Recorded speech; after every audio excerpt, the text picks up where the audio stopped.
Ladies and gentlemen, welcome to another edition of the Aloha Pools and Spas Deep Dive Podcast. I'm John Watts, your host. Along with me today is Brad Cook and, as usual, yes, and we have Aaron Klemme. Aaron. All right. Oh, sorry. And, Klemme Construction. Klemme Construction. Correct. So, Eric, when I was walking around the show yesterday, I saw your booth, and I thought, man, I got to interview whoever is running this thing because the house plans over there look amazing. And I always come in after a house builder or, the house is already pretty much done. But on occasion, people will buy a pool as the house is being built, and we try to work with people to basically we tell our homeowners, like, as soon as everything's on the back, they might let us in, and we just try to let that go. But so tell me, where you guys, who you are, where you from, what you've been doing, how long you've been doing it, and just tell me about yourself. And Sure. So my name, obviously, Aaron Klemme. I started the company back in.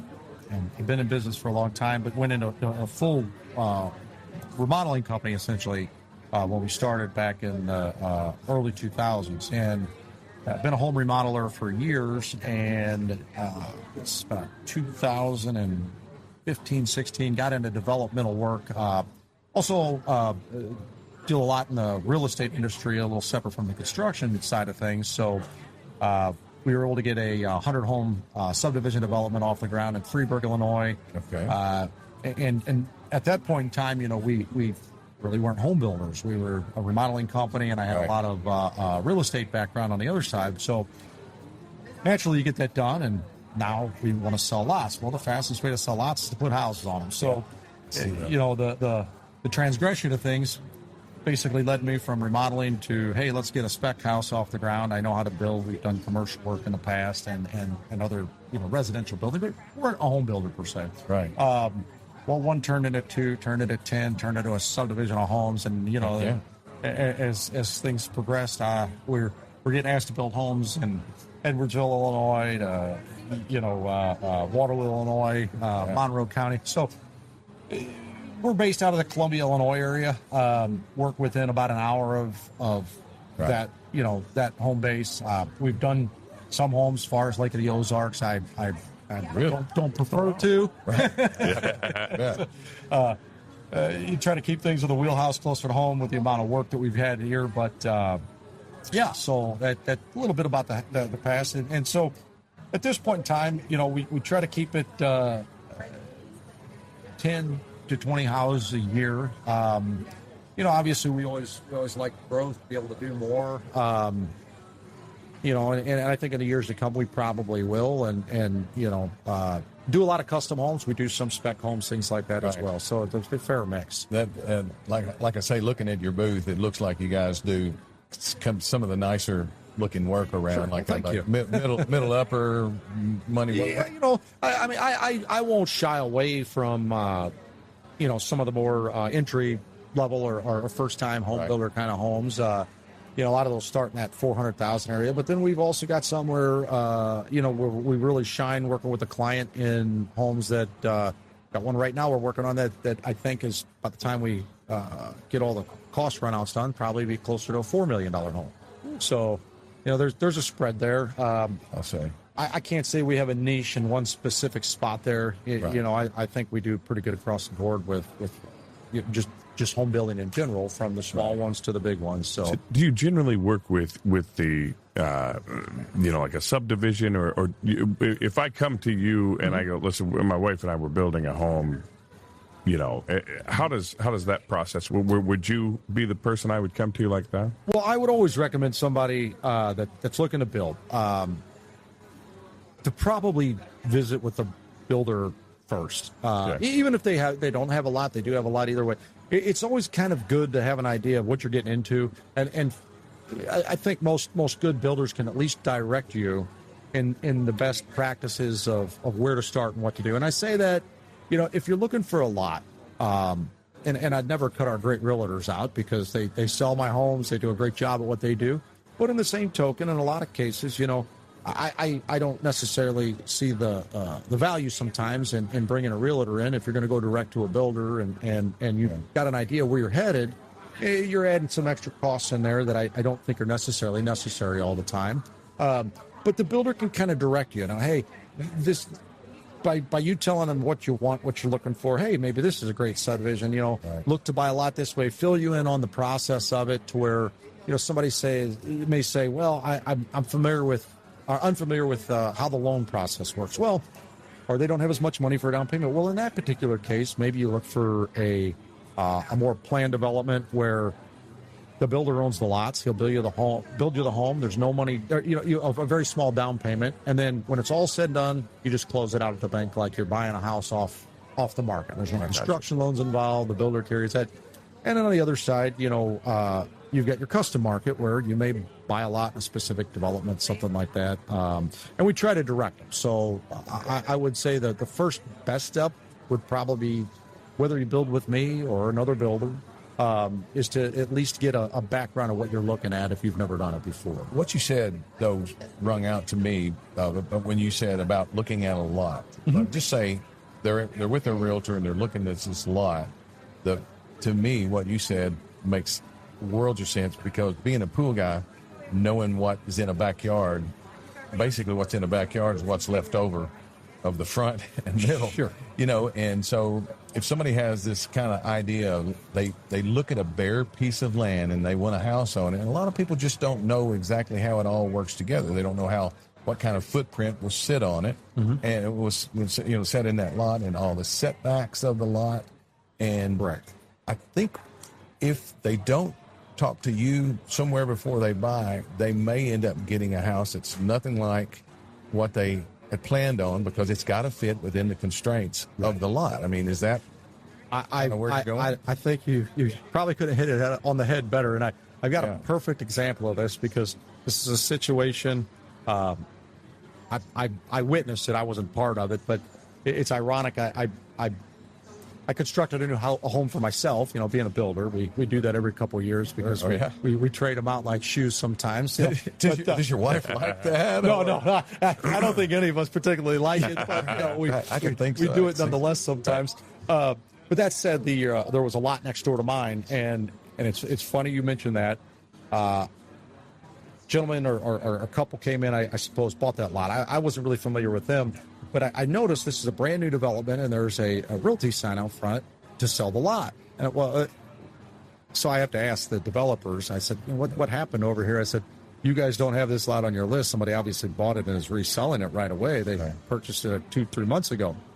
Well, they bought the lot, had plans for their house and their pool or what they were going to do in their head. Right. And the elevations didn't work out, so they had to resell the lot. So they bought a lot for... I don't recall the exact price, but they bought it for. I know they took a loss on it. Let's put it that way. Sure. Because now you're competing with all the other lots in the subdivision that the developer's selling. So it didn't work out in their favor, and it would have been a very simply avoided problem by talking to a builder right ahead. Oh, I know. This happened twice. I don't know how long. It typically goes away in just a second. Yeah. Pets being adopted. And anything you need. I should offer to go do the announcements for them. You would nail it. We just nail it down real quick, get it done, boom. You can time it better for sure. That's for sure. You control that. Last time there was a terrible pause, and right when we started back, boom, she started talking again. It was like 15 seconds, but it seems like it's over now. So, what's the biggest? I'm sorry, you were going to say something. I was just going to finish up on that idea, because I know enough about the customer that calls me and we said, well, tell me, how's your yard? And they'll say, oh, it's flat. Yeah. And it's flat, right? But it's not level. Yeah. Right. So I was just going to ask, what's the biggest challenge you face? From what point? Well, right. Which perspective? Business, building, yes. Economics. Yes. Home, and with your relationship with your wife. No, I'm just kidding. I'm just playing. I'm joking. Hey, we're all married here, aren't we? Yeah, I know. We all know. No, I guess a way to phrase that is, well, would be, what's the biggest challenge that your customer might face. Exactly. Whatever that you've got to walk in through. Besides people talking over you. Yeah, we'll hold on that. We'll hold on that until Report to the front entrance. the people win their prize. Yeah. Yeah. All right. Somebody's a winner. Bruce. See, that's what happened. That's what we were talking about. Bruce Boxstorper. You have also won. This is extra entertainment for the Boxstorper keeps it. and Lonnie McMahon. So you do have to edit that. Congratulations. Report to the front door where you enter, and they will give you your prizes. So I think we're good, but I think there's two of the biggest challenges I think when it comes to building. It all boils down to one: is getting the client exactly what they want. But the two things that are most difficult that I see is right now, wanting to live in a specific area and then trying to find the lot or the place to build for you. Because in a lot of places there aren't the availability of the home sites is sometimes not there. So it may take time till something new is developed, finding a piece of ground, and there's a lot of moving pieces with that between, you having plans, a loan, making sure that's going to fit, putting an offer in on ground, so that in itself is its own challenges. Where you're going to be able to build. And then number two, which this transitions into essentially is your budget. So being able to realistically set some guidelines up front with the client of, hey, what do you guys expect? What are you looking for? And this is always a tough one because when you ask somebody, hey, how much do you want to spend on this, or what's your budget? Well, most people are pretty reluctant. Going, well, I don't want to tell him what I want to spend because he's going to spend every dollar. Right. But ultimately, it's not really the case because we meet so many different people, and the way I build homes, and I think for a lot of builders, we're not all the same. We can do projects one of two ways. I can do a fixed price contract, which is where we look at what you have. We set a number to it, and that's that. That's what we're going to build it for. You have a budget on every single item. Or the alternative way to do this, and we do this on a lot of customs, because on new custom plans that have never been built that somebody had drawn, you do run into problems that are unforeseen in, say, a house that I built 20 times that I have a plan set for. Right. And so in that case, what we'll do is, we charge a percentage over what all the costs are on the home. I give you an estimate on what I think it's going to be. I set those budgets for you so that you could follow that as the build process goes along. But in turn, you're not paying me any blue sky. So I'm not marking up something more on one thing and not on another, or now you're building with me and you decide, hey, you want to change out to a different flooring, and I know other builders have different cost ways they do things and charge, right. And so they love it. For them, they're going, oh, we make a 40% markup when they change that floor. Well, I'm not going to, you put your trust in me. I'm not going to start trying to mark up a specific item because they're stuck with me. Right. It's the same markup across the board. So the client essentially is in control then of everything they choose, and a lot of times they come out ahead because they're only paying what my actual cost is plus that percentage. And when you're doing a fixed price contract, you got to add enough to that to make sure you're also not going to lose on my end. But that said, getting them exactly what they want for the price that they're getting them to open up, tell me what that price is, and then realistically being able to design and draw and get them fit into something that fulfills all their needs for that cost. And that's always a difficult thing to do sometimes. Is there one way or the other that you find that most of your customers end up more happy?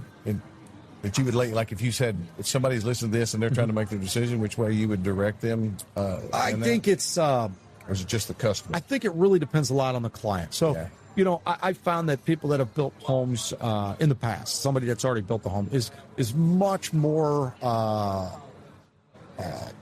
likely to They know. They already know what they're getting into, and they're not afraid to embark down the road of a cost plus style situation. Right. That could also, and the downside to a cost plus where this can bite you is if we start the process and you're going through and you got your budgets, but you're not watching them closely, it's not like a fixed cost where every time you go over, under, or change something, you get a new update from me and a change order, and it's written down and you know the new cost. If you're not doing that math in your head and keeping good track of where you're spending that money by changing things in the budget that you didn't watch, you could easily go way over. But for the people that have done it before, they go, listen, I know how to shop. I know what I'm after. Right. and they'll control those costs and a lot of times come out much farther ahead than if I gave them a fixed price that I would maybe benefit more from. Yeah, and that surprise at the end is it shocks people sometimes, and it's not your fault. Correct. It's their fault, but yes. they don't want to. I hate to say that they might not want to blame themselves. I'm not saying that it never happens, Right. but I think, and there again too, if say it's not your first time building a home, you've owned homes in the past. When we're all young and we start out, we don't have as much money to play around with in some cases. So having a fixed price is ultimately, there's no other way to do it. Because if it went over, you don't have the money to pay the difference. Well, in a lot of cases, when you do the cost plus, you've done it before, if it did go over by $20,000 or 10 or 15 or whatever it is, writing that check sometimes isn't such a big deal for the people that they got what they want. They knew what they were, and they don't care. They go, I got the money. It's fine. I'm not going to be caught up at night figuring out how I'm going to have to pay for this. You nailed something right there, because I don't know if you can tell it, but I've been down the road a time or two, right? And so my first house I built when I was 29, 30 years old, all right? Mm-hmm. And I was that fixed budget kind of guy. And I took this house plan, and it had this garage. It was 22 feet of garage. Well, I had at that time, it was a Chevrolet extended cab. No, I ended up getting that bigger truck. I couldn't fit it in, but what I had to do, I had to put it all the way to the front.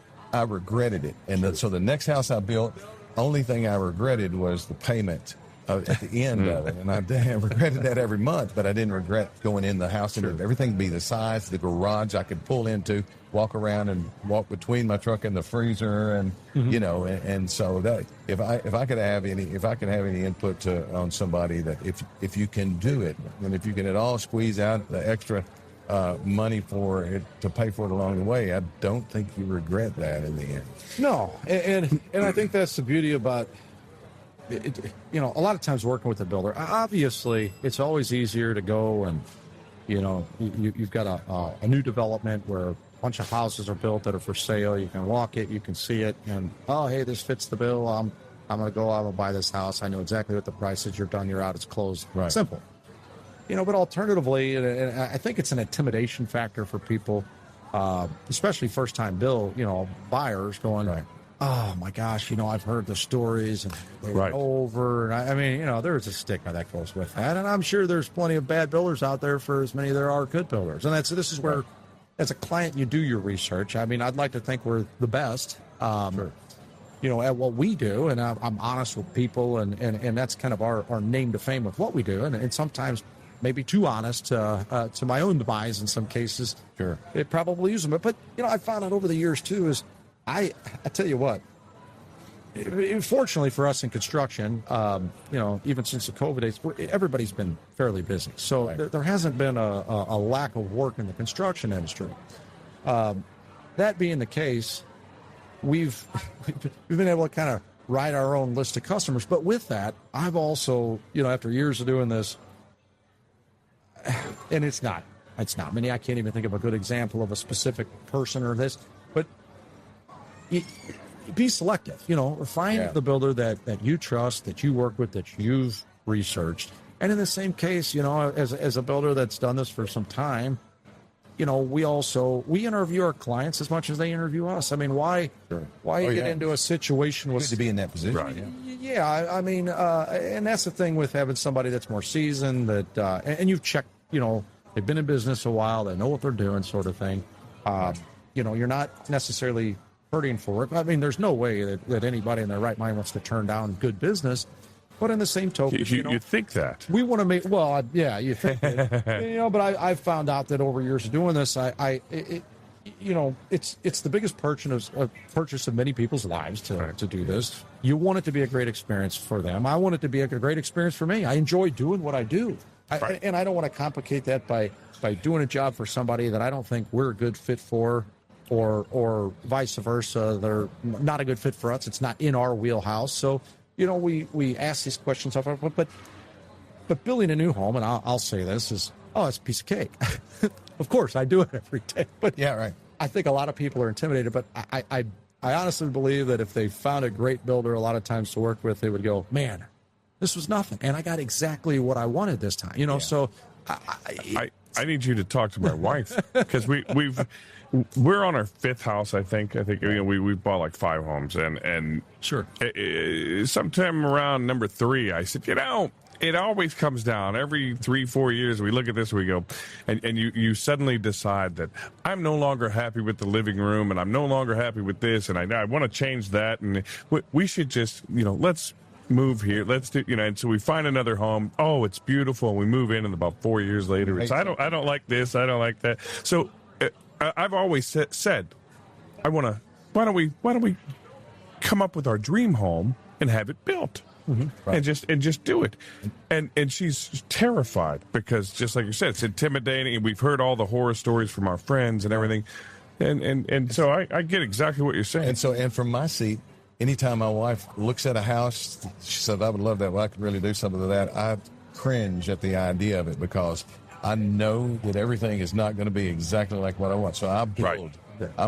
We're gonna build, and we're looking at a place. We've got a place at the lake. And it's not quite big enough for a forever lake home. Mm-hmm. And so now she's like, that one's for sale. And I'm thinking, I don't even want to look at the living room because I know it's not perfect, or I know it's not like ideal, and I want to build. So I would be your customer, I believe. Yeah. And I don't think you're at a deficit by doing that. I think a lot of people think, well, it's going to be cheaper if I buy the house. And it's not. I'm not, like I said, if I'm doing a cost plus house, whether I build it and it's sitting there for sale, and I'm still making the same clip on it or percentage, whatever you want to call it, profit that I would here. It's the same across the board. So, right. You're probably to an advantage because it actually costs me more. I think I make less margins on pre-sold or custom homes than I do on pre-design. So I can set the price on the spec when it's done and to make sure I make exactly what I want. My percentage, exactly. That we're after, that we make as our normal margin. Yeah. But when I'm dealing with somebody, if I'm waiting on selections or changes or things, those things, they slow down the process. It's not a profitable situation. In that case, we would not be your ideal customer. So you're actually, everybody we're horrible. That's what we're here for. But in essence, that's what I say is, you're in no deficit. Why wouldn't you? Why wouldn't you ask for it? If you're spending the money, it's a one-time shot, and you want what you want, you may as well get what you want. Just like that. You want the 30-foot garage, not the 21 that the new Yukon XL or whatever it is doesn't fit in, So you may as well do that and get exactly what. But I think, like you said, everybody's intimidated. But I tell you what, and whether it's myself or in being part of like the Home Builders Association, for so many years, and the president of the board, and across that, I've met all the other builders in the area, and I'm. While I am the best,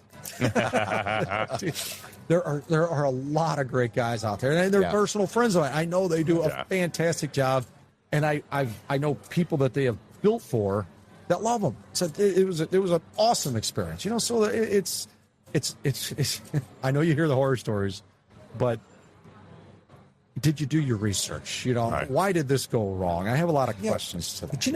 But even with a pool, sometimes there's this moment of frustration, and then sometimes that you'll get this phone call 6 months later, and they say, "Hey, I just want you to know I'm enjoying. I love." It's like making an omelet. You got to break some eggs in order to make. Sometimes true. No, you're right, and I think in business, being a business owner, you've been over the years. I mean, you do have the occasional one person here and there that I don't know that anybody could ever satisfy. You do your best, you do. but maybe if you're lucky, you only have right. It's just you just look back and go, man, I don't think I could have done anything more to make this person happy. But that said, probably not the norm. You do what you can, but even as pools. It's a great example. I put myself in the same category. Builders, inherently, there's always that stigma in the market, that reputation that some of them have created that make it a bad playground for everybody. Pool guys are the worst. And you hear about some pool guys, but you know what? There's plenty of great ones out there. Yeah. I mean, what? You didn't do your research, and I preach that over and over to people. And listen, while I love the people that come to me and they put their trust in me and say, "Hey, I love it. It's a 100% match for us. We love you. We've seen your work. We want you to do it. We're not going anywhere else."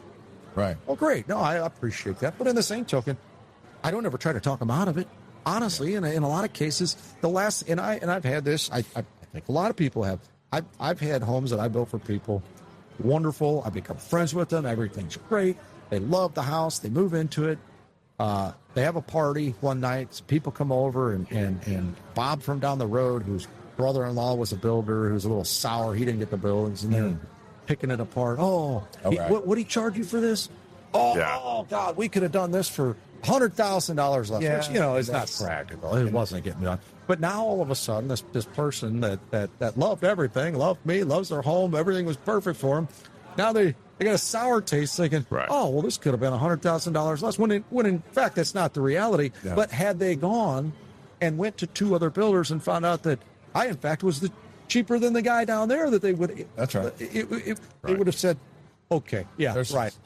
Everybody's going to get it less, right?" Yeah. Situations you're just not going to win. But that's why. But that's why we say research. Go out there. I tell you what. If I'm not a fit for you, fine. But on the same token, I found that more times than not, I end up. I win those clients. You follow up. You call back. You give them what they want. You're going to work for them. And I think in a lot of times I do a better job than the other guys out there. I'm not always can't say I'm the best over but I think we do a great quality job, and that's what. Well, it's looking at your booth, I would have to say that it looks, just going back to that, it looks not a lot of nice house plans and all that. Let me ask just one last question here. Sure. And I'll let you close with anything you'd like to say. But what is the most exciting thing what's trending now, or what would you recommend for people look at when they're looking at just building a new house? Like, what are you excited about? I don't know how. I mean, I get excited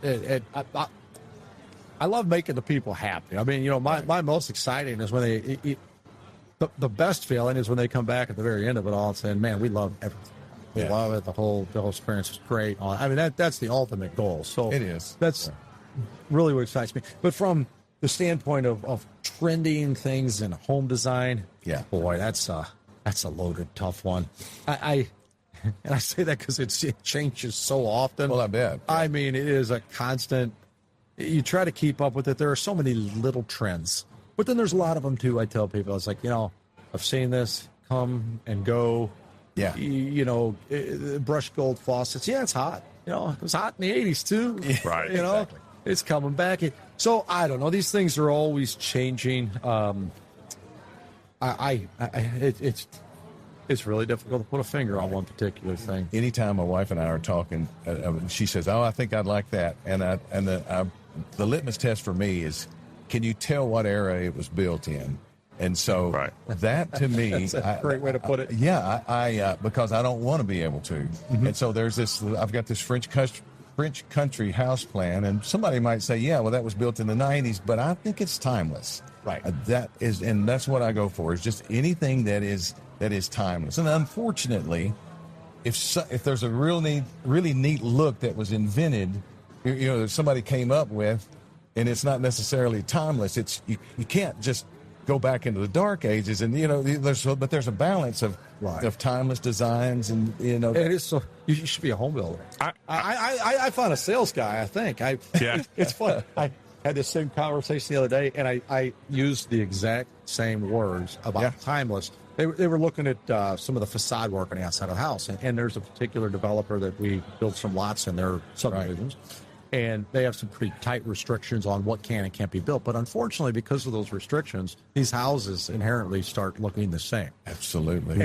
And you can drive through it, and they're an older group of guys that did the development, generationally speaking. Right. And because of that, I think what they lean to and the way they like the houses looking appeals to their 1980s taste. Well, it time dates everything in there, and that's a big thing I tell people. It's like, are you going to love it in 15 years, or you can love it in 20 years? Try to pick stuff that you don't necessarily have to change out to to keep your house from looking like it is now out of date. You know, if you do move or whatever, why not design something that you like? You know, go down a whole other path to designers here to fit that bill. You know? Right. Yeah, and I was just going to say, I know this street in Cape Girardeau, Missouri, that it's not a planned development, so the houses are just whatever the houses are, and that also, to some people when they drive down through there, it is so across the board that you know there's no rails or there's no guidelines on that. And some of those are really like deep. That, I love that. And you know, there's places in Union City I always like, every time I go through and I find that one street that all the historical homes are on, and you see the big, you know, the big one here, and then a more modern home, and then one over here. I just think it's neat. You like that? That's the problem with me, though, working with a builder, is because I know that if my wife and I were to ever to design something, I'd never be able to resell it because it would be such weird, eccentric. Because everybody's always like somebody out there. I know, but There's one in every crowd. There's one of those guys. He's this guy. everybody's always talking about how, well, you know, you want to do beige in here, and you want, before you can sell it, you want to be like, and it's everything is so boring. Yeah. And my wife is she likes a very bohemian, you know, look on everything, and I'm like, we're both popular style now. Yeah, you know? There'll be all kinds of colors in our house. Bright colors, and and I know that you could just fix and paint over things, but some of the floor plans and stuff, and just the way that you do things, I like. I think you'd be surprised at how many people like a lot of that stuff. And I don't think you see a lot of it, right? Because people try to design homes sometimes to be very drab, right? Because they're afraid. They'll be they'll design their forever home. They don't plan on selling it. Exactly. But then, you know, let's do just an off-white wall. Let's not, you know. Oh, well, you know, somebody else. Well, who are you selling it to? Life's too short for that. But you in a spec house. Yeah. Right. Well, now I will say this: in most spec houses, you know, as a builder that's looking, what will appeal to 99.9% of the people? You know, you're trying to blank canvas. So yeah, there's not as much. I won't say character. That's not a good way to put it. We try to do that in the plans. We still try to, you know, stay up with some trends on cabinetry and things like that. But you're probably not going to get an eclectic shade on the wall. No, but for the people, but I think if you have that blank canvas, if you without the blank canvas, and all the color, the bohemian look may not be their bohemian look, and it may block. Well, when you've got that color that they know that they can do something with, I think that's a safe way to go on a spec house. And it's weird too. I say that in one sense, which I think when you appeal to the masses, that's ultimately the goal. But we've also had homes we've done where, you know, I don't know, call it six years ago, the farmhouse look is a real popular thing with some wood and the stone and the brick on the front and everything kind of mixed up to give it that farmhouse craftsman look, maybe. And if as soon as I got them out, they were gone. I couldn't even get it finished. It's a very hot design at the time. Well, like right now, you know, we see a lot of the more modern designs with flat face cabinetry and things like that. You know, and you'll put those in, and they'll sell so fast. And every now and then you get it wrong. So I think that's what a lot of builders that are doing, you know, production-based style homes or spec or inventory homes. You're careful about what you do there, but there again, you know, some of these styles are really cool, you know, and they do sell, and so you know. I like a lot of industrial stuff. I like stuff that looks, you know, like a raw brick wall, you know, a panic room that's built deep into the earth where no one can hear you scream, things like that. Sure. No, and I love the industrial look. If you saw my own house, you'd probably go, oh, this is more my design. I like that look. Now, I'm certain my mother, who probably has a very much more traditional look, walks in there and goes, Jesus, there's nothing warm about this, son. I don't know what you were thinking. You know? You need about 700 more things on shelves and hanging on the walls. You know, just a difference in style. But you know, I think in demographically, age does affect a lot of Oh, that, absolutely. The older generation has a different style they typically like than the younger. And they all have that big glass hutch with all the knickknacks in it that we're all going to inherit and have to figure out who we're going to. That's why we're so simple now. It's like, less is more. Less Yes, is more. yes. I'm fast approaching that glass hutch thing. So what? Hey, Aaron, I lied to you, man. I said 10 or 15. I knew. Oh. As soon as this started 5 minutes in, I was a bust on time. Yeah. That's the way good conversations are. True. Website, phone number, all the ways that someone can contact you. Definitely. So again, Klemme Construction. We build all around the St. Clair, Madison, Monroe area here in Midwest Illinois. We can be contacted by phone at 618-476-1126. By email at info at Klemmeco, KLEMMECO.com. And also our website at Klemmeco.com. You can go on there, check out our home plans, designs that we have up on there. I didn't mention one of the things we do in-house plan design as well, so nice. I do that. Why would you do in the house? I do right there. Sorry, I noticed. terrible. What a childish joke. Y'all both just went there. We have He knew when he saw it. architects, drafters. We send you out to. If you want to go that route, we can do it in house, save you the money. One of our big things, the show here. Anybody that comes in, we'll right now we're running a deal where.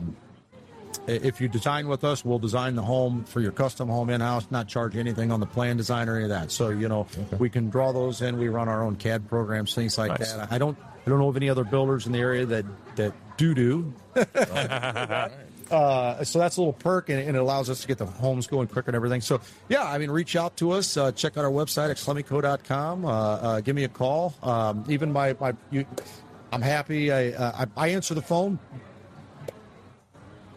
Probably the main guy in the office half the time answering the phone, even though I probably shouldn't get more done. But you can reach me on my cell at 618-410-1465. So I'm happy to give that out for the people that are interested to talk. And He does that all the time. That's like my kind of guy right there. You're going to get me either way if you ask for me, so I may as well make it easier for you. You don't have to select one or two or three. You just call me right on my cell. And Good for you. That's why you're successful, and that's why you're in demand.